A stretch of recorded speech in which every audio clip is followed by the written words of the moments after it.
Okay, everyone, thank you so much for joining us for this first of a new ATU Library webinar series that we're launching, which is called ATU Research Data Stories. You can see from our slide that's being shared there, I hope it's still being shared. This is part of our Love Data Week, which is ATU's inaugural Love Data Week program of webinars. We launched on Monday with the President and Jack Chambers, TD Minister for Public Expenditure, National Development Reform. I think there's a few other buckets in there now, infrastructure and stuff like that. So we have had a program of events for the week, all of which have been recorded and we will make available to you. But we're delighted to welcome Eoghan Furey, Dr. Eoghan Furey from our ATU Donegal campus today for this very specific webinar. Just to give you a quick idea of what the week has looked like so far, and as I said, all of the recordings will be available.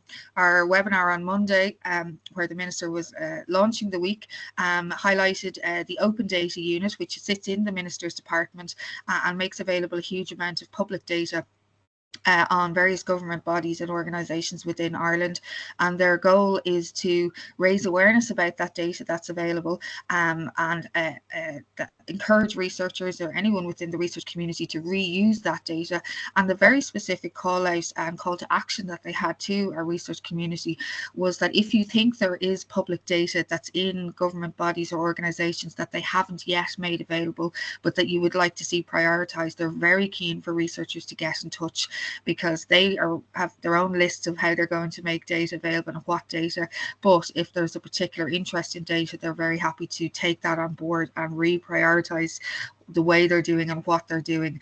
The two events that we had, the webinars on Tuesday and Wednesday, were training from the library team around understanding FAIR data and then data management plans. So as I said, those recordings are available, and that brings us to today and this launch of our new webinar series. And just to flag that tomorrow, we're inviting the ATU community to join a national webinar, definitely for the policy geeks in the room, of which myself and a number of the library team are definitely there.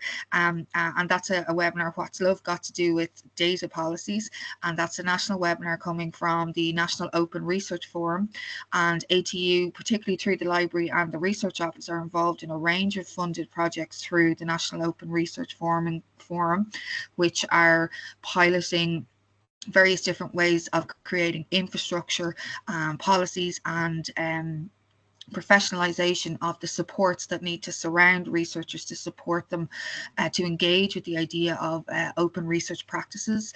Obviously, a lot of people are familiar with it from the idea of open access publishing, but there's a whole kind of across the research life cycle, there's open movements, and there is a national target in Ireland that by 2030, 100% of research publications or research outputs, particularly where they're publicly funded, should be available open access. There's a cost to that, obviously, so there's lots of those projects are working on how that might be deliverable. And the other partner on that project on Friday, or that event on Friday, is DREE, which is the Digital Research or Digital Repository of Ireland, which is based in the Royal Irish Academy and has a huge amount of data from projects, particularly in the arts and humanities and cultural institutions and groups around the country as well.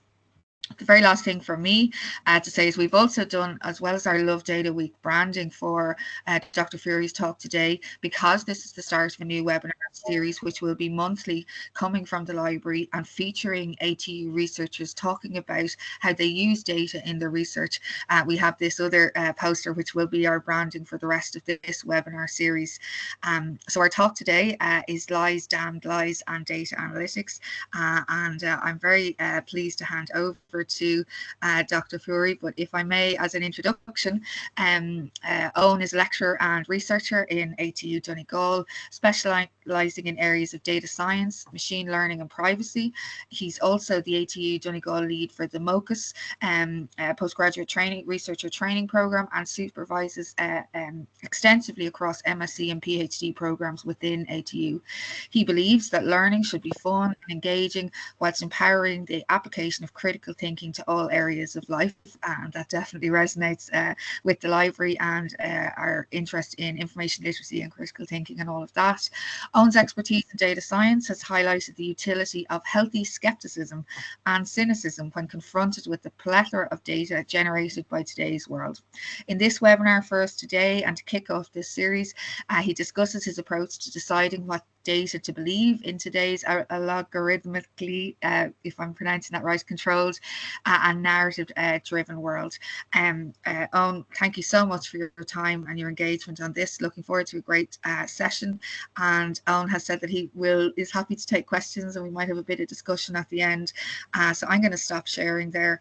And Eoghan, the floor is yours. Thank you very much. Thank you very much, Joanna, and thank you to Jordan as well, and all the folk in the library for organising this excellent event. It's great to get these things off the ground, and thank you for 66 of you for giving up your lunchtime to come and listen to me rabbit on about this stuff. So what I'll try and do, hopefully, if this works, is, let me see, can we see this? Yeah. Yeah. See that? Yep. Great. Okay, so as I said, you've got the background stuff, so my slant on this is maybe slightly, some of it's a little bit more lighthearted because I want it to be, doesn't have to be boring. And I tried to play around with the title there to get you in. So why am I talking about this? Well, this is kind of the area that I work in, and my poor classes have to listen to me go on about this type of stuff often enough, but it's great, and it is the basis of a lot of critical thinking. And as a computing lecturer or data analytics, we work on other people's problems all the time. So we get a chance to go around all the different ones and then try and apply what we know and hopefully come up with something a bit useful. Okay, so to start off with this, I don't know, any of you like cartoons? I was watching this show with my kids, of course. I don't just watch these all day, but there's a great line in it. I thought it was a great line if you can see it. One of the characters was talking and they said, "It's not hard to lie to someone who wants to believe." If you think about that, if you're like swept along and you want it to be true, then it's not that easy, or it's not that difficult to maybe, I don't know, misdirect someone, pull the wool over their eyes, whatever way you want to look at it. Okay, so keep that in mind. Also, I would ask you to, while I'm going through, is keep a bit of an open mind, okay? If I touch on something and you might think, oh, don't talk about that. Okay, we're just doing this. We're applying critical thinking. Okay, we're just applying different ways to look at things. And that's what we need to do, is we're educating people to have strong minds that should be able to look around them and to judge things by themselves.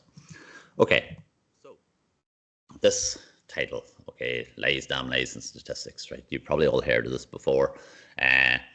Persuasive power of statistics to bolster weak arguments. Maybe they're saying that people might use some statistics and people don't know the background of them necessarily, colloquially used to doubt statistics to prove an opponent's point. So someone makes a point and then you can just rip it apart and say, it's just statistics. So a lot of the statistical type of stuff that's been brought into things like data analytics. Now they still exist as separate fields, but we deal in a lot of the same space. So who came up with this? Well, here, let's start off and see if we can establish any truth in this. So you look on the internet, it'll tell you Mark Twain came up with this. Mark Twain, writer, Huckleberry Finn, and all those nice books. But you dig a bit deeper, you see, well, Mark Twain's name's not even Mark Twain. Mark Twain's name, that's his pen name. So Samuel Longhorn Clements. So Samuel Longhorn Clements said this. Or did Benjamin Disraeli say this? Well, he's quoted saying this, and he was kind of before this, and it gets confusing already. Let me see, according to Wikipedia, popularized by Mark Twain, who attributed it to Disraeli. Okay. But the phrase isn't found anywhere in Disraeli's works either. So we don't even know if he said that. There's a nice one here from Nature way back, but he's dividing witnesses into three classes. Says you've got simple liars, you've got damned liars, and you've got experts. So the idea being that experts might not necessarily be purposely not telling the truth, but they say it in such a way and with such kind of gravitas or something that, it's nearly worse than if they were just didn't really know that they were lying. So to wipe all that out, I'll just say, right, I said this. Okay, here we go. Lies, damn lies, and data analytics. Now I did when I looked up the title for this, I was trying to think of something that might catch people's attention and came up with this and came up with data science, and someone was there and said, data analytics, it will do. So whether it's from me or from somebody else, doesn't really matter. But even getting a title, you can see straight away how hard it is to establish truth, whatever truth may be. In this kind of world we're in today, where we're spending so much time on varying different devices and looking around. So we're going to take you a little bit of a tour around some of these types of things. Okay, So ask yourself a question. Have you ever been lied to? Of course you have. We all have. Different types of lies. Loads of these. Small lies, like, did you eat the last chocolate biscuit, that type of thing. Bigger lies. Lies of omission. Oh, you left that bit out. True, but lacking the context or something like that. They didn't give you the background and you didn't get all that. True, but based on an unsuitable sample size, or it's based on a small number, and that kind of goes into a lot of this anecdotal type of evidence. Oh, but I know a person and this happened to them, and they purported as a widespread truth, where it might have only been one case or two. Or this type of misdirection, send people the wrong way and just don't look at this bit, look at that. This all happens. Okay, it happens in the world all around us, and most of us are generally used to this. The idea, what I'm kind of thinking, is that this happens in data analytics too, and it happens in statistics, and it happens in government reports, and happens in a lot of areas. So, thinking about the different types of lies, just look at the media, more or less the media, what we might see through our devices, okay? Social media, we all like to say, we know that, I know Twitter, X, TikTok, well, we don't believe that. Do you not? Then you've got the mainstream media, your main national news channels, maybe that work under the national governments, possibly. Or then over the right, if you can still see that kind of lofty, we would never lie to you type of media. No, I'm not lied to. I know this. I read X amount of paper and this type of stuff. Maybe, maybe not. The idea is if you're properly applying critical thinking, you want to look at all of these and you want to question them all the same type of way. So let's look at a few little examples of this. Now, this is a kind of an obvious one, and this came up on Facebook. All right, you look over there and say, whoa, on the left of the screen, look at this cool castle. Oh, Scotland? I don't remember that being Scotland. Now, actually, I've been there. I've actually been there because we have a partner in Trabzon in Turkey, and we went to visit this, and it's a fascinating place, and it's definitely not in Scotland. Okay, now you've seen these types of ads coming up. They just, probably an AI or something is making it up, and over on the right, I don't know if you can see under the faces, but people saying, oh, I'd love to go and visit, it's class, and want to do it spectacular, and then somebody else says, no, it's not. It's a monastery in Turkey, in Trabzon. And then some of those ones, maybe they're a bit easier to see. But if you don't know, you don't know. That's an outright lie. Okay, but it's maybe just been pitched across, and people say, well, is it harmful or not? That's another debate.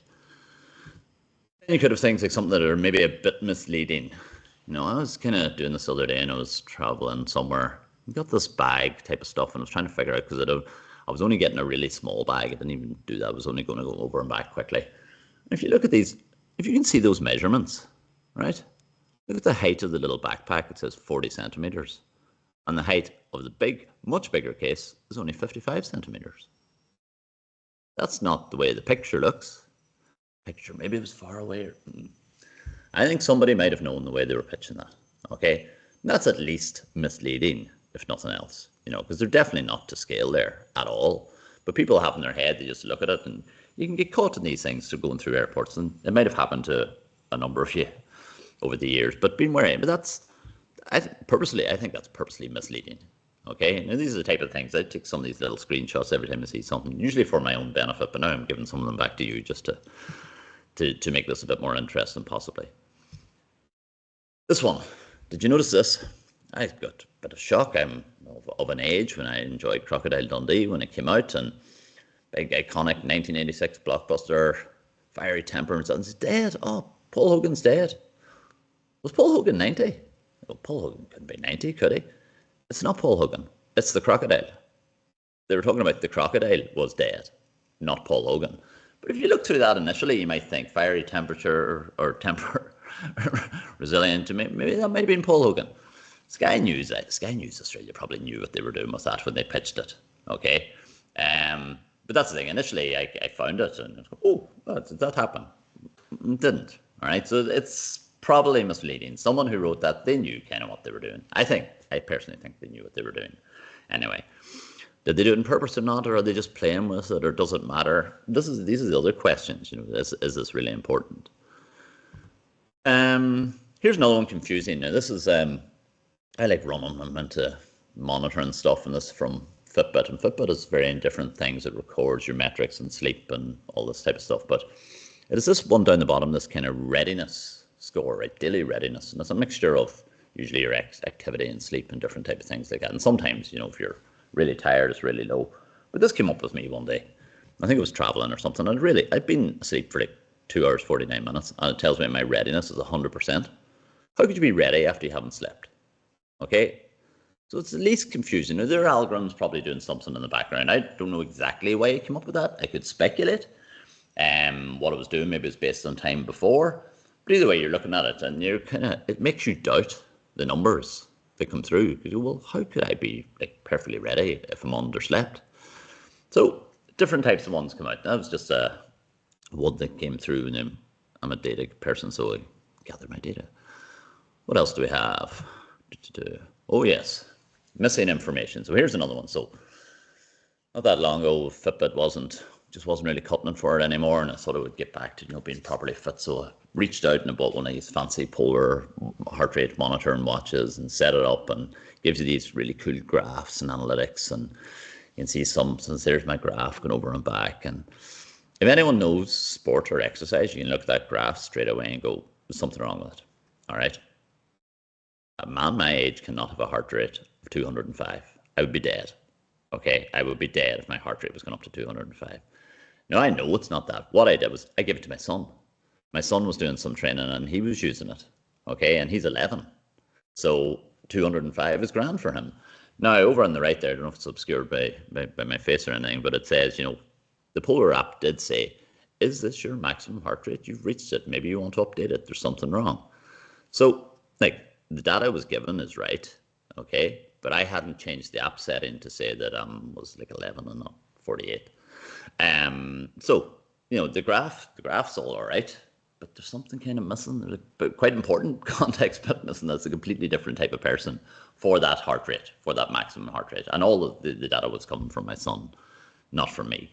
So those are the types of things that can be, you know, it could be pitched somewhere else, and maybe it's a mistake, and maybe it's not a mistake. Now, depends what you use it for. And this is, you know, this is done on purpose. This is just to show you the types of thing that could come up when something is wrong. And if you build it into some of your apps, then it should say, if it was going to, that should have sent me to the hospital if that was me, because you know, if you're, it wouldn't be good if that was my heart rate at this stage in the game.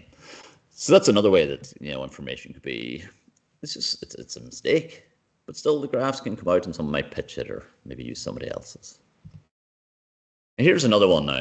Now this is going back a little bit. This is another kind of little story here in this. I'm a runner. I like to be a runner. When I was young, I used to listen to my uncle and relatives. So I had an uncle who was a really, really good runner. Right, he was a really good runner, and this is in Derry, and way back in the 50s. Okay, so the one on the left, you can't really see these. These I was digging through to try and find, because he used to tell this story about some race he went to when he was 17, and it was a Northern Ireland race, and he came out of the blue and he was third in it. Okay, this was like, you know, but he was too young to do this. So over on the left, the little bits highlighted which you can't see, that's him for like some local school sports, and he's winning everything. Right? He was a really good runner. But he was telling me about it, and I've heard the story a number of times, but even as an adult, I still enjoy hearing it recently. He's, you know, in his late 80s now. And I was saying, I wonder, could you find anything? So I was having a little look around, and I have a friend's a journalist, an athletics journalist, and he pointed me in the direction where you can go and you can look up old newspapers and things. And I did find it, and I found it great. And, you know, there is the annual race in Northern Ireland, and Derry runner 4th. But I was told he was 3rd. This is 70 years ago. But when you look, it says 4th. And also, the year it comes out, he wasn't 17, he was 18. Now, 70 years is a long time. I don't know why he remembers it differently. Maybe there was someone else in the race who shouldn't have been in that race category and they weren't counted for results. There could be a whole lot of things wrong with it. But the only evidence I can find is I'm looking up newspaper reports from races in Derry and Northern Ireland, small amount of bit that would have been in it 70 years ago. And still very confusing. So maybe he actually was 4th, and maybe it was held at a different time of year before his birthday or something like that. But as far as I figured out, it would have been 4th and 18, not 3rd and 17. This mightn't mean that much, and 70 years ago doesn't mean much. He's a great runner. You know, he was doing fantastic.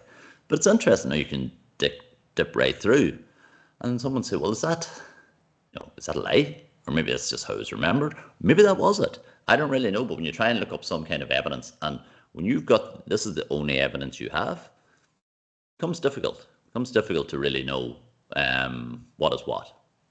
Just another example. I'm not saying it's kind of wrong. It was a great story anyway, and inspired me for years anyway. I still enjoy him telling it years later. But it's interesting to you can find some evidence, whatever that might mean. Okay, what have we got next? Yeah, all right. So here's another one. It was in the newspaper. All right, so it was in the newspaper going back, and that was the previous one was 70 years ago. This isn't 70 years ago. This is like 20 years ago. 20 years ago, similar weather conditions, blah, blah, blah. So you see these two runners. I don't know if you can recognize that guy in the red vest, but that's me. That's me going back pre-beard and with less hair, different things. Running along, definitely, you know, Douglas Finlay keeping hit. Mario Hayes? Who's Mario Hayes? Number 35. Number 35 is me. It's not Mario Hayes. So at some point, these things happen often. You know, they've got a list of numbers and they're trying to put them in. But this came back, and this appeared back up, you know, a couple of years ago in the online version of the newspaper. But one little mistake at one point in time, and then it's gone out there, and I don't even have no idea who Mario Hayes is. I'm not even sure that I ran the race in 2003. I thought it was 4 or 5 or something. But hard to know, really hard to know. And if that's the only evidence you have, you know. I'm fairly sure nobody went out of their way to this. I know I've been involved in a lot of organised events. Mistakes happen. Okay? Mistakes can happen with data and how it's recorded and how people remember it and different things like that. So what sources can you trust? This is where it gets really, really difficult. You know, what sources are you basing stuff on? Are you basing something in a newspaper when you assume, you know, there's journalists and the journalists have, you know, I don't know, it's their job to do it.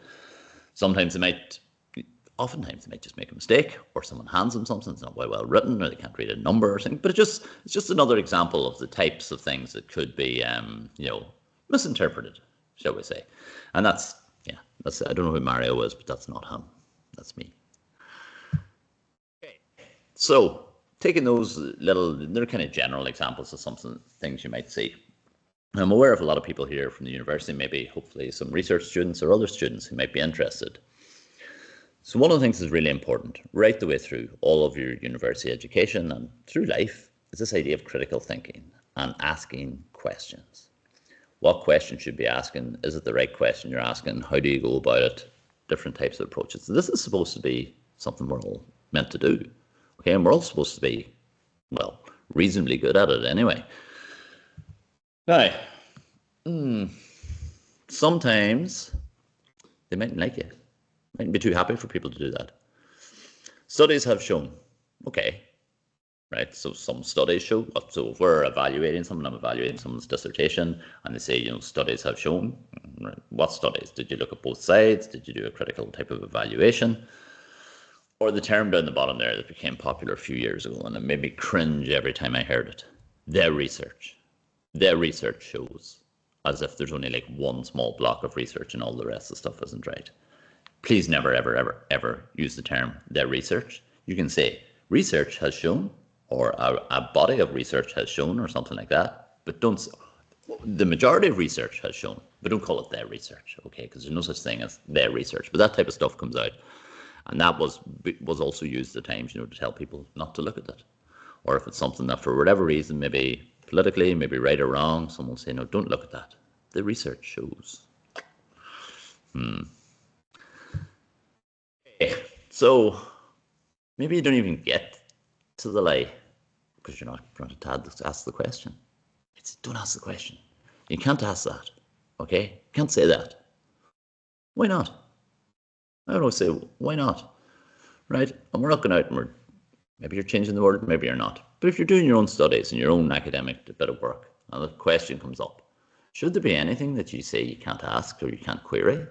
I wouldn't have thought that's been applying any kind of academic rigor or, you know, even proper critical thinking. I always think, well, it's frustrating. Why is always an acceptable question? And do you ever have like a child? Do you ever have a conversation with a child and they can say why to anything that you say? What's for supper? And you tell them why, because it's all we have. Why? Because we didn't go to the shop. Why? You know, you can keep asking. The kids do that, and the kids learn the little game. But the why type of stuff could work. I read a story once of a guy who was doing his viva for his PhD, and I think it was physics. And when he came to the end, he was asked a question like, why is the sky blue? And I said, well, I know something to do with, radiation and refraction and things like that. Why? And I gave him another explanation. And why? And why? And why? And why? So physics is a lot about the why, and that, I think, probably just trying to see the depth of his knowledge. But you can imagine yourself cringing because you know why could be coming for everything.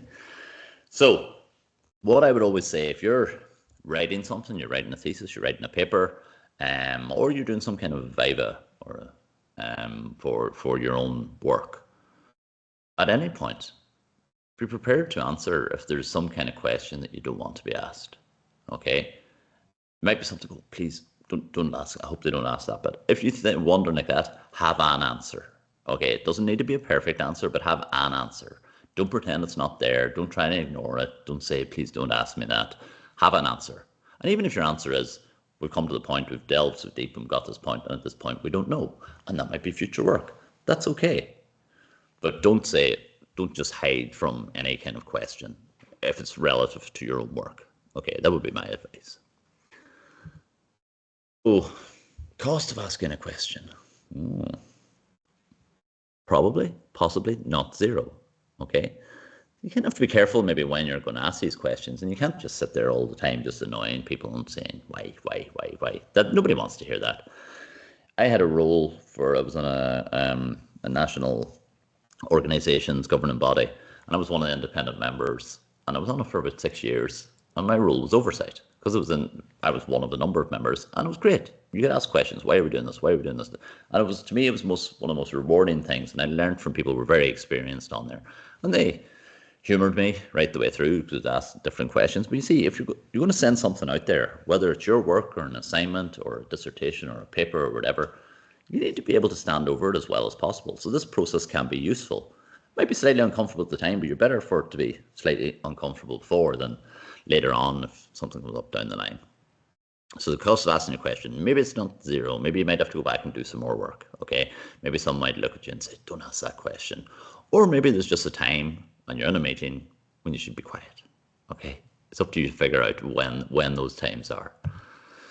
So I would describe myself, or maybe I've been described, as a skeptic with cynical tendencies. Okay, now I don't think that's just me. That's most people in research, really. And a lot of people, once you get used to things and you're fortunate enough to have seen things and heard other people speak, and that you realize that it's just not always that straightforward. So I know these things are considered very negative, right? Oftentimes people go, Eoghan's an old skeptic or he's an old cynic or something like that, but it's not quite that simple, not in my view anyway. So skeptics, right? What exactly is a skeptic? Well, a person who questions the validity or authenticity of something purporting to be factual. Who does that? I think we do that in research. I think we do that. I think we're supposed to go through and we're supposed to check. We're supposed to look for evidence. We're supposed to look for more evidence. It maintains a doubting attitude as towards values, plans, statements, character of others. Okay, so this stuff's been around for a long time now. Within data science and data analytics, we should be skeptical. We should be skeptical of what's come out of the model. We should be skeptical of what's the data that's originated there. There could be many different reasons that we should be applying a skeptical type of approach to it. You can apply this in the real world, particularly online, but not necessarily a bad thing when done in a healthy way. Healthy skepticism. And then being a cynic. Okay, and again, accused of being cynical. Believes only selfishness motivates human actions, and who disbelieves in or minimizes selfless acts or disinterested points of view. Okay, maybe I don't believe. Which bits do I not believe? I'm not saying that there aren't good stuff, and another challenge when you're actively skeptical and cynical is also to keep your mind open and be able to learn new stuff and see what's there, and there may be kind of truth in different things in there. But this idea, there are times when this is the case, and there are times with a lot of data analytics and a lot of reasons for applying analysis. There's money involved. Maybe it's going to help the general health of the population, or maybe it's going to do something else. Maybe it's going to sell something. Okay, if it's going to sell something, there's a lot of money involved. Think, who did the report come from? Did the report come from company X, who also happens to make the solution, and the report saying the company Y's product isn't good? Well, that would be standard. You should have this in the back of your mind. I think you should have this in the back of your mind as you're going through. Some of you may know this gentleman, Richard Feynman. Feynman, never 100% sure which it is. Nobel Prize winning physicist, American guy. Brilliant. Really, really good. Really, really, out there, quantum physicist. Came up with really brilliant stuff. But he's some wonderful lessons on teaching and learning and different things to do. And he was one of the ones, he's got fantastic stuff for using analogies and breaking down really complex material into more simplistic stuff. I would be a big fan. But some quotes from him, don't just teach your students to memorize and repeat information. Okay, not just that. That's only part of it. We need a base amount of that. We definitely do need a base amount of that to be able to go on ahead. Teach them to question what they read, what they study, and why. And that's what we should be doing. That's what we should be doing with all our students. And as you go further into research, you go up, if you're doing a research type of degree or you go on further in that, you should be doing this. It should become second nature to question what you're reading, what you're studying, why. And question all of it. Or at least if you're not going to question something, have a good reason for not doing it. Teach them to doubt. Okay, doubt the results that might have come out of an experiment. Doubt maybe there's an accepted kind of truth.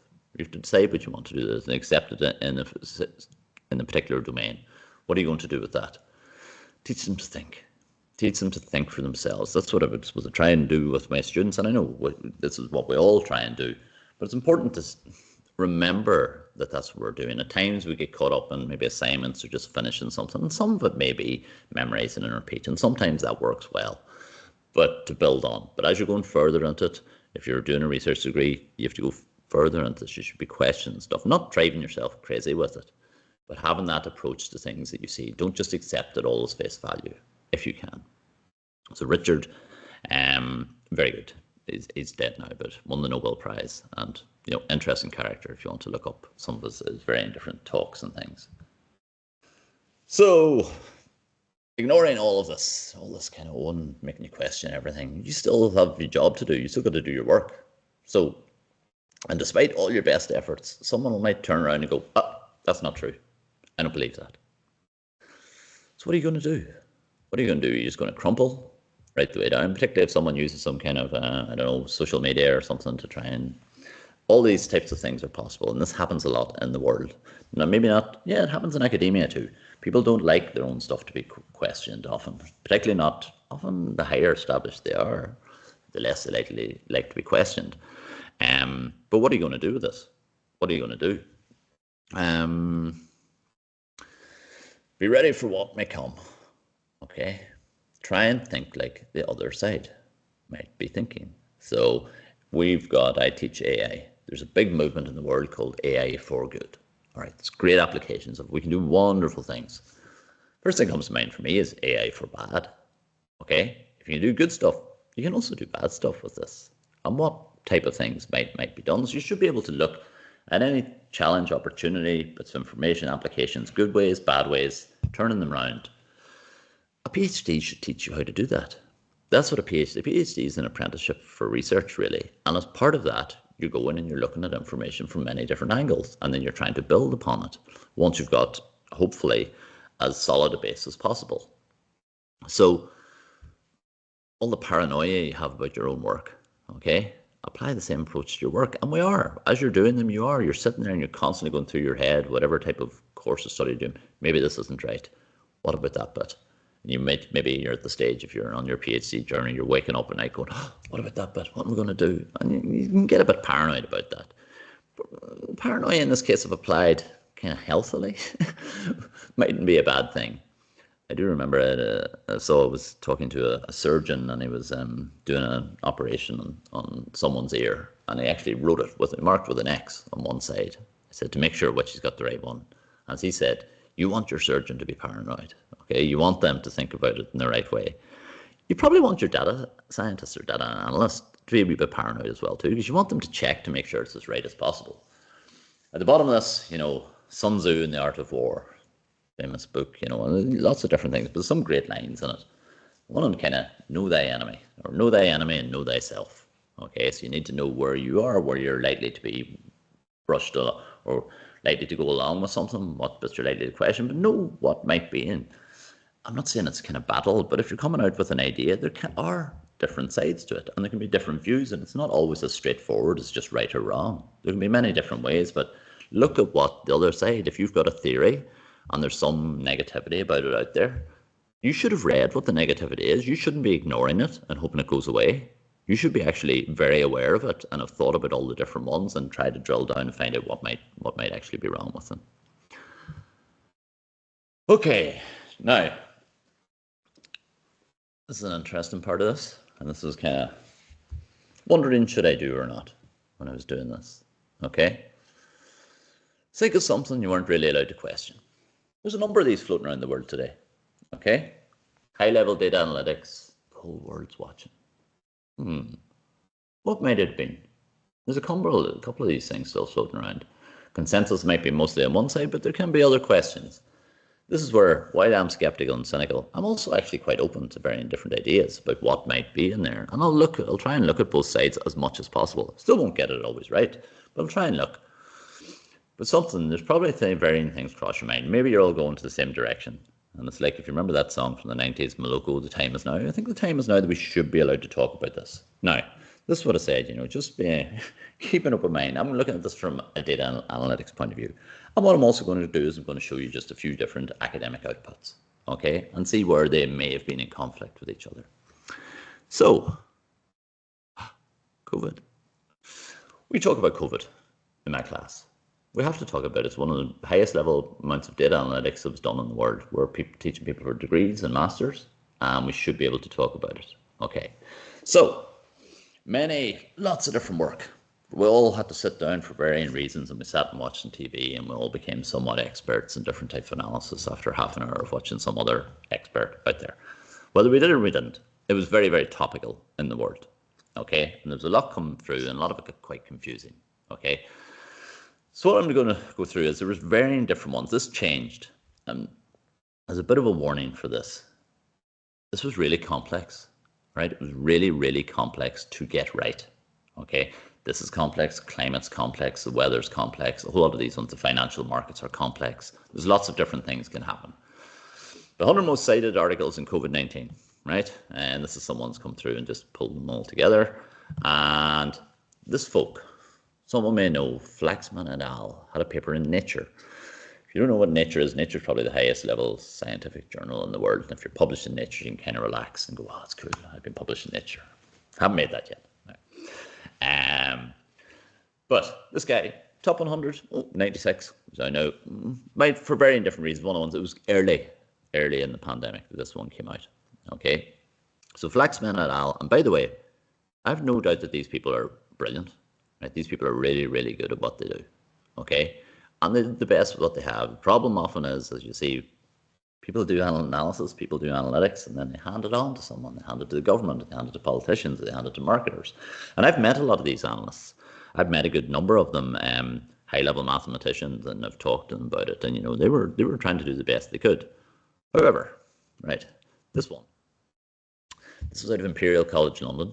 You might remember at the start there's varying different models to try and model what was happening in the spread and different things going over and back. So the code was still sitting there up in GitHub. This is one of the earlier models. Pretty good. Okay, they did the best they could, and really, there's brilliant people working on this. There was really, really brilliant people working on it. Look down here, okay, the effects. Estimating the effects of non-pharmaceutical interventions in COVID-19 in Europe. Okay, non-pharmaceutical interventions. Now, I'm not an epidemiologist, I'm not anything, I'm just an analytics person. If you look, okay, different numbers, what do these numbers even mean? On the left there, top 5%, okay. 367 news outlets. Okay, so this would have been a high bit of analytics that was grabbed by the news and was sent out all around the world and started to influence narratives and things like that are going on. Okay, this was one. And again, these people, if they're here, I hope they don't come hunting for me after, but I think it's okay to talk about these things. This was very highly cited, very highly used. The target. One of the targets out here was often Sweden. Okay, now Sweden, one of our neighbouring European countries, and you all remember, maybe you've tried to block it out, that they seem to be doing things differently. And lots of people weren't happy. They weren't happy that they were doing something differently. Now, over and back, this is Time magazine. Right? Time magazine is not some tabloid, right? And Time magazine ripped into them. Right? Basically ripped into them. Model is a disaster. Shouldn't be a model for the rest of the world. They're really, really bad. A couple little excerpts of what they did. This is in there. You can find this online. I just found these yesterday. Not only did these measures likely result in more infections and death, didn't even help the economy. They're really bad. And down the bottom, the Swedish way has yielded little but death and misery. And this situation has not been honestly portrayed to the Swedish people or the rest. This is from Time magazine. Okay? Really digging into them because Sweden didn't follow this other model. Okay? They put a small, tiny footnote on their online one. It doesn't really say an awful lot. It just says they misstated the date on which the estimate was that 40% of Stockholm would acquire antibodies. They do a herd immunity, different stuff like that. Early May, not April, something like that. Okay, it's a small, that's about all they said at the end, okay? Slight update. Now, who do you think's in Sweden?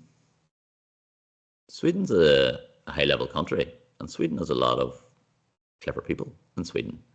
And Swedish people, a lot of them, I'm not speaking for those Swedish people, but I know they didn't necessarily like this too much. Oh, as a response come back, now I've been very fortunate. I say I've talked to a number of these different modelers in different places, and there's one of the authors in this paper who works with a number of academics here in ATU. The team came up with a really interesting thing. Now, being this, they got this back in Nature themselves. The effects of interventions, a large team, high-level mathematicians right the way through. So they put something in towards the end of the year in 2020 about the effects of intervention. Now, these are nice. This is not a tabloid headline. You just put it in as a proper scientific article. And within that, the above results a bit have highlighted. The public events ban and the lockdown being mutually effective in Sweden and 10 other European countries was not addressed by Flaxman et al., which is noteworthy as this result undermines the conclusion of lockdown being especially effective. So they basically found something wrong with the model. They all worked and they found something wrong with this initial model that everything else was based on, not everything else, but a lot of other stuff was based on. And they put it in a paper. And this paper was of a high enough level to go back into the journal Nature. These are serious people. These are serious academics and serious data analysts. Reference number 1, is that on there? I'm up to another page. But anyway, this is what they're talking about. They're talking about the same paper from before. This top 100 paper out there. Okay? And they sent up a bit of a follow-on to this as well. And again, it's not tabloidy, it's not done back. This is science. They go through and they model and different stuff. Ratios, all this type of stuff we were getting before. Okay? Same thing, but small bit in there. Whole lot. While it was possible to falsify early prediction models based on high sensitivity. One line. They were false. Well, it's wrong for me to say they're false. It was possible to falsify them because of a high sensitivity. This is an important thing, very important in analytics and anywhere. Is this what they call sensitivity to initial conditions? Very small bit wrong at the start results in a really big bit wrong later on when you're trying to model something. Model something into the future, it's really difficult. There's a lovely quote from Niels Bohr, the physicist, way back. He says, prediction is very difficult, especially when it's about the future. It's a bit of a joke. Obviously, it's really, really hard to predict anything. Okay? And this one came back, and they found it, and this went back into, kind of Nature again with another paper, and they did it properly. They worked the right way through. On data science, data analytics, I can barely read the paper. Okay? That's the thing, because it's a different area. It's a different area from mathematicians, statisticians, analysts, they're all coming together. But these are high level, and these are all being reported in the top ones. And this was kind of a notion like, whatever you think or whatever your personal thoughts are, and it was a very difficult time, and it was very complex for everyone. But this is just from an analysis point of view, an analytics point of view. Something went to the top, people took it, it was based on there, went into news, went into government policies and things like that. Someone didn't do it the same way, they tried their own version, and everyone turned around and said, oh, bold, bold, bold. Because it kind of made them feel right. So that's where analytics, lies down lies and data analytics. This can go way, it can spiral way up. Now, it was very complex and it was very hard to get right. But that's just a little story through that. So, always remember, the world's complex, right? Really, really complex. Data analytics can be very, very complex and very hard to get right. Mistakes can be made and are made and will happen, and they'll happen on a big scale and they'll happen on a small scale, and they'll happen in your work too, probably. If you go through apply this notion of being kind of skeptical and cynical, sometimes you can look for it. To end on something slightly lighter, you may have seen Barry before. Some of you remember, maybe many of your students are too young, but Barry White. Okay, Barry White's a bass baritone voice singing about love and many things like that. But he's got a famous song called Just the Way You Are. There's a funny line in it which always makes me laugh. He says, he's talking about the way he doesn't want his partner, lover, whatever, to change. And he says, he doesn't want clever conversation because he doesn't want to work that hard. Okay? So the idea about thinking about stuff and clever conversation going through, a lot of people, this is hard work. I don't want to think about that. Shut it down. Or a lot of us, when we see all these numbers and things, and we just shut down, go away. I don't want to think about that. That's okay for your daily life. You don't have to get into everything and figure everything out. But if it's your own work, you have to look at it.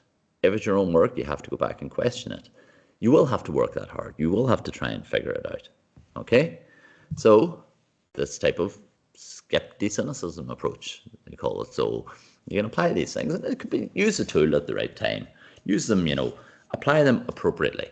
Okay, don't become really negative and be very wary about going down rabbit holes on YouTube or whatever it is down there. I'm not saying there's not interesting stuff on there, but it'll just give you whatever you want. But you can apply these approaches of questioning, and it's okay to question, at least yourself. If you're going to question on a different forum or a different level, think about it. Make sure, think about the ramifications of the question. Is it all right? Is there a better way of doing it? Also, sometimes if someone asks a question, other side might can label them straight away. That's wrong. You couldn't ask. You're really negative. You're anti this. You're pro this. You're left. You're right. Whatever. Okay. That's not critical thinking. That's not kind of applying it right. Okay. So using these things in a healthy way is something I try and do. I don't get it perfect either, but this is just critical thinking. This is the basis of what we're supposed to be doing, and data analytics has it a lot. So it can be used, yes. It can be misused, it can be abused, but just keep this stuff in mind as you're going through. So that's my little tour for you through this, and I hope you found some of that interesting, informative, so maybe slightly entertaining when you're giving up your lunchtime anyway. But thank you for listening, or Gurmaigat, as we should be saying. Absolutely, Gurmaigat. Am I echoing for everyone? It's not too bad. Sorry, I don't know how that's coming up. Eoghan, thank you so much. You took us on a real tour de force across so many things. I was reminded of you're not overly attributing quotes, but I'm thinking of rather than saying definitively said by Mark Twain, attributed to Mark Twain around facts are stubborn, but statistics are pliable. Yes. You talked us through some great bad headlines. I know as a librarian in my research methods class, we used to share bad headlines misleading on research. Yeah. You highlighted some lovely old newspapers there, and our colleague Olive from the library has just put in the chat there a link to the Irish Newspapers Archive, which we have in the library. The link there from Olive is for the Galway Mayo campus. The Donegal link is in the chat there as well from our colleague Denise, and I'll throw the Sligo link. We're still bringing everything together in the kind of magic little mice underneath our systems, but everyone has access to it. Loved your demonstrating the importance of not misusing the definitive article there of the research, and definitely not a single entity there, and some great advice about making sure that we have the hard answers in our back pocket in case we do get asked. There's been some lovely reactions on using our Teamsy icons, and some lovely comments there as well. I'm wondering there, I'm just having a quick look there on maybe if you could, are you able to see into the chat there? If there's any of the comments you want to pick up on, I think Lillian there has a comment there. I have one question that I'd be tempted to throw at you, but I'm very keen that people in the chat, if there's anything coming out there. So we have another question there from Lydia. Oh, and I'll just leave it with you for a sec. Do you want to comment on any of those questions? No, there was one there. Was it about words or numbers? Is that it? Yeah, that's Linda there, I think. Makes me think, what's more difficult to interpret, numbers or words? Language is a deceiver. Language is indeed, Lillian. And, clever people will talk people around, and they can misdirect and do I don't know. It's very, very, and depends who's doing it. And people are well trained. The people who are trying to encourage something, they're very well trained in this type of stuff. I have a friend, actually a Spanish friend, who He used to be he's a rare path. He used to be a teacher and he became a magician, and then he became an onstage mentalist, and now he's a hypnotherapist. And the amount of stuff that he will have in discussions with him about how people can, influence and how language is used, it's astounding. So basically numbers, a lot of people will, you can show right, numbers need to be kind of with a story or with a narrative or something like that. Otherwise they just sit there by themselves and some people will ignore them. But persuasive language is, I would say, it's probably more powerful and debatably dangerous depending on who's using it. Lovely, thanks, Eoghan. And there's another question there from Lydia, and she's specifically asking whether you feel that the data analytics industry is relatively safe from being taken over by AI in the future. No. Yeah, that would be my view. I think nobody's safe. Definitely not safe. Yeah. Like the data can be changed. So many things can go wrong with data in the background, and even the analysts and even having the best people in the world, if the data's shaky in the ground, and where does it come from? Where does it get seeded? Will we all rely on different algorithms? Will we just ask an AI to do the analysis for it?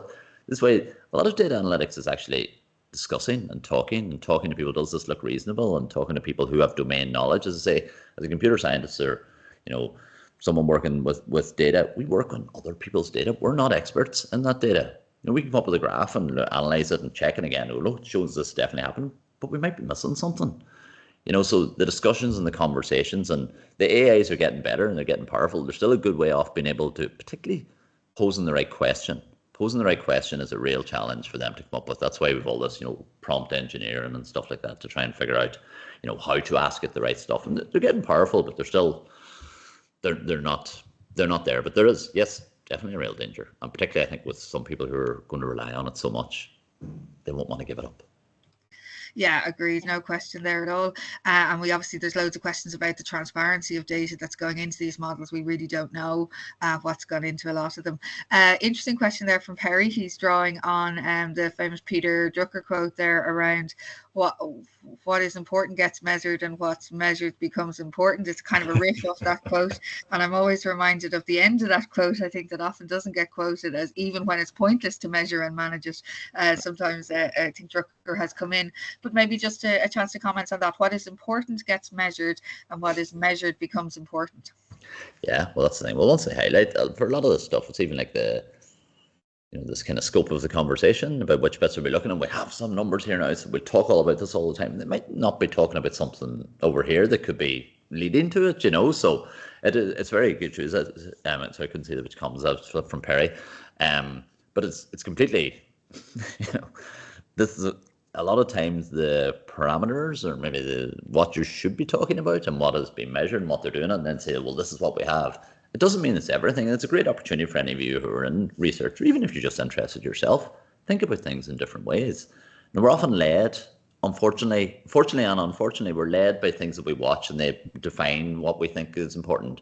But every so often just sitting, and it's like, I'm a computing person, but these are a torture, If you can sit down, you're not really bored anymore, sitting around looking, wondering. And this is what I think is a big risk, particularly with young people, that they won't do that and they'll wait to be told what question to ask. And they won't just, if you let yourself be bored, your mind will wander. When your mind wanders, you can think up different things. But oftentimes we don't let it wander that much, unfortunately.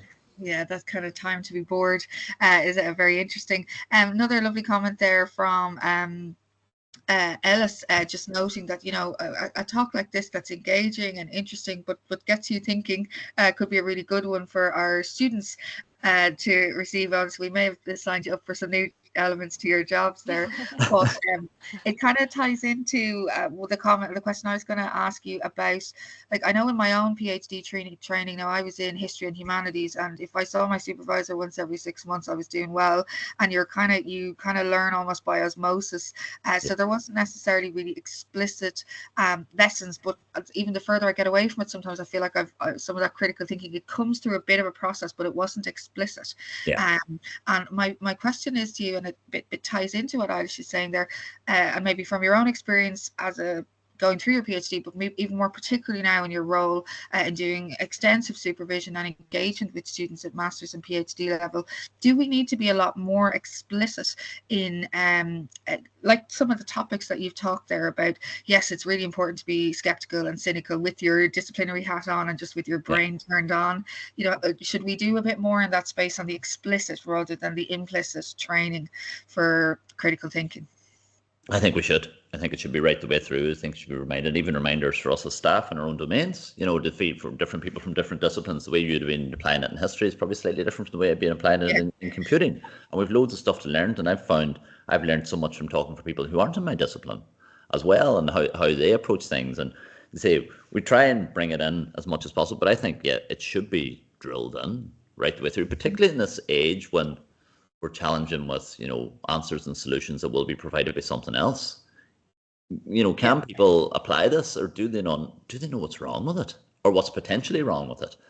So I think we should now in my own class, I try and talk about them, but again, I'm very fortunate, I'm privileged. We're talking about data analytics, we can talk about different problems, and I say, right, throw it out, let's talk about this. Why would that work? Why might it not work? Why is Donegal's weather forecast say sunny spells and scattered showers every day? Right, every day in life, because it's so complex. We're on an island in the North Atlantic, and it's a complex, chaotic system. It's really hard to get right. There are reasons, but it doesn't mean that we shouldn't, ask. And I think it's great to see, these types of things. We have some brilliant people in the university, and that's through particularly the MOCHAS PRTP that I've been fortunate to be in. I've met so many academics from Sligo and Galway campuses as well, and I've learned so much from them. We had a funny one where we were delivering a summer school in Romania about do mathematical modelling and computation. A colleague of mine in Sligo there is a mathematician, and I was talking about something. I was saying the model was wrong, and he goes, "Oh, the model's not wrong. The model's perfect. It's just its application is wrong." It's right. But from my point of view, when the end result was wrong, but but it is right. But it's so many different views and different ways to do it, and often this is a great thing. Like, we don't all have to be the expert mathematician, the expert statistician. We can talk, and we work in teams, and we look at different types of ways, and building that strength and unity, that kind of Nyartandakela stuff, together. It's wonderful. And MOCHAS, particularly the PRTP that I've been very fortunate to be involved in, has really opened that up. Initially, it's not the only one, and we've had a lot of different events. We've tried to teach them transversal skills and different things, but we widen them to the wider research community at all time. And now it's fantastic. Like, there's another, as well as the initial two, there's another 5 of these PRTPs, and they're helping grow the research community, and we're trying to work together. But we've got the same problems. There's the same challenges of trying to produce, PhD graduates with the same skills. So it's great to be able to work together. Yeah, that's brilliant. Owen, I want to give our colleague Jordan a chance just to come in, because she's double jobbing on in the library there at the moment, but she was instrumental in bringing Owen in for this talk. So I just want to give her a chance, but just to say there's lovely comments in the chat there. Perry and his colleague John Pender, who have done a module that they worked on evidence policy and practice, and kill a few sacred cows, as Perry says. And just a comment there from Ellen as well. Do you have any thoughts on the implications of biased reporting for Gen AI as it becomes more widespread? Yes. Easy answer. The bias in these things is nuts. Well, the bias in any kind of algorithm, once you do it, this is what we discuss a lot with the students, even going right the way in. Even taking basic assumptions, people assuming that bias is bad. Bias isn't necessarily bad. Bias has a reason. Excessive bias or one. But who takes it? Who decides? Does a 25-year-old programmer sitting in Silicon Valley decide what's going to happen, what my kids are going to see here in Ireland or somewhere else? There's a lot of different discussions with that, but even how it's going towards the new stuff, and there's a massive rate. We're in the Wild West with the AI stuff at the moment. So people need to keep their eyes open. Don't rely on it too much. Be wary for any students who might be wanting to put something in that's due in the morning. They've left it to 1 o'clock in the morning, and it seems like it'll be all right. Be careful. Be careful. Yeah, no doubt. And actually, Ellen, you could just, and we might wrap on this, and I'll just throw to Jordan. The library will be doing some AI literacy training shortly, but one of our key things from having spent a bit of time playing around with this, and some of our colleagues gave a talk late last year on some of our learnings from playing around with ChatGPT and stuff, but our biggest learning so far is that because we can't trust the information to be accurate, you have to use your traditional information literacy skills of checking stuff, finding stuff, going to reputable sources, and because it looks so good, it sounds really good, and if you don't have the disciplinary knowledge, which a lot of our students are only building that, it looks great and sounds great. So those traditional information literacy skills, we feel, will actually be highly relevant for many years. They're essential. We can trust. They're essential, not going away. But it's one thing I often think about is it always, if you ask it to do something, it almost always looks better than what you were going to do in the next 10 minutes. If you think like that. Yeah. But there's this massive caveat, and so my own experience and talking to other colleagues and Eoghan and people in the room probably have it. If you know your disciplinary area, you can kind of filter out the bullshit, if you mind my language, and say, okay, that's useful, that's not, but that's rubbish. But if you don't have that disciplinary knowledge and it just looks so good, and a talk we did maybe a year and a half ago now in another role, and somebody in the tech world described ChatGPT like a drunk intern, like it wants to be really helpful, but it's just kind of not quite there yet, and a bit wobbly. So that's just been brilliant. You can see all the plaudits there and the thank yous, and definitely given us a wonderful event to start with. So can I just go to my colleague Jordan, if you're free there, because I know, like I said, she's multi-jobbing, just to maybe to wrap us up, Jordan. And like I said, Jordan brought Eoghan in for this talk, and to say to everyone, just watch this space for the next one. But Jordan, last word to you. Oh, thank you. I think I'll never forget Eoghan as the runner Mario. I'll always remember you as that now. But thank you so much for actually doing this for us as well. And I loved all your thoughts on about AI being good or being bad. And even with ChatGPT and DeepSeek and all this that's coming on, I think it's really prevalent to actually get to learn more about how we're using information. And as well about the PhD being an apprenticeship for research. I think that's kind of the hope, is that if we can get more people on board as well, like even supervisors or researchers that can come and do these kind of talks, would be a great way to learn from other people in their disciplines what they're actually doing. And it provides a space for that, I suppose, especially with an ATU and for other staff and students to hopefully engage with as it goes on. And hopefully it takes off. And thank you, Eoghan, for being our first guinea pig. Thank you very much. And thank you, Jordan and Joanna and all, for organising this this morning. And thank you everyone for attending and giving up your lunch time. This is kind of, that's what I try and do the class. It doesn't have to, we're trying to make it not boring, but there are interesting things and there's great stories we have in here. So I wish you all the best of luck for the rest of the series. And there's fantastic people throughout ATU. So I'll be looking forward to seeing. Hopefully I didn't put you off doing it after my talk. No, I don't think so. It's been wonderful. So colleagues, then we'll wrap there. We're just over 2, but we're fairly on time. Thanks for joining us. Watch out for the recording. We will send that out to people. And thanks again, everyone. Have a lovely afternoon. Thank you.